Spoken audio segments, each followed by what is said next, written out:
Hey, church, we're going to continue going through the one another's. And what a beautiful thing to be in community with one another so that we can live these things out. Some of the one another's have to deal with how we relate to God, our relationship with God. Some of the one another's in the New Testament relate how we minister to one another. And then some of them have something to do of how we relate to those who have not believed, that are not in the family of Christ. And so we've got this beautiful way of walking through life, looking at the scriptures, those things that in the Greek have what's called an imperative language, means they're not the great suggestion, they're the command. They're instructed for us to walk out and then taught about, And so this week we're in Hebrews 3. It's a beautiful chapter about not harden your heart. And the writer of Hebrews goes back to the people walking out of Egypt, being in the wilderness for 40 years and hardening their hearts towards the Lord. Calls it the Great Rebellion.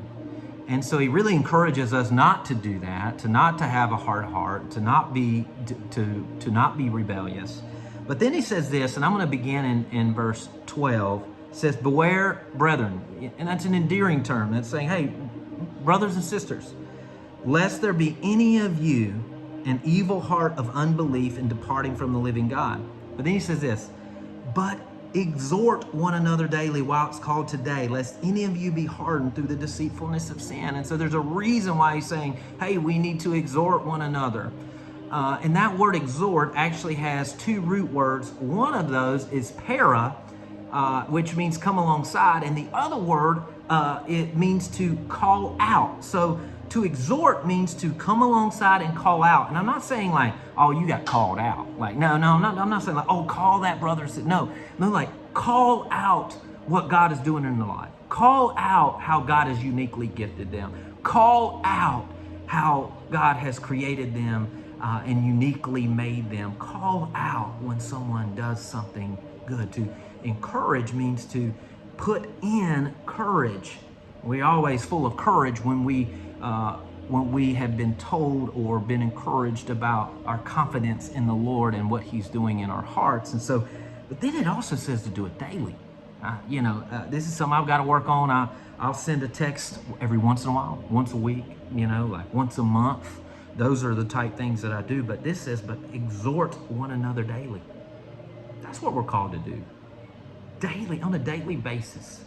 Man, we can encourage those in our sphere of influence. We can encourage other believers. We can encourage our family. We can encourage our spouse. We can encourage our pastor. We can encourage our leaders. We can encourage other people in the church. And we need to do so daily. Ooh. So that is the challenge. That's the one another challenge, to walk this out. But exhort. But come alongside and call out one another daily. While it's called today. Oftentimes we'll say, hey, I'll do it tomorrow. What if God doesn't give us tomorrow? So take today, come alongside and call out one another today. Today. Be a blessing to that person, as the Lord's called us to do that.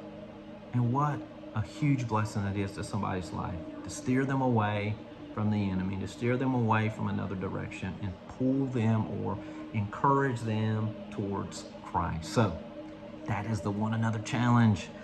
Hebrews 3:13, but exhort one another daily as it is called today, lest any of you be hardened through the deceitfulness of sin.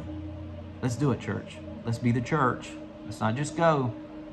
Let's not just be about it on Sunday. Let's be the church. Blessings. Have a good rest of the week.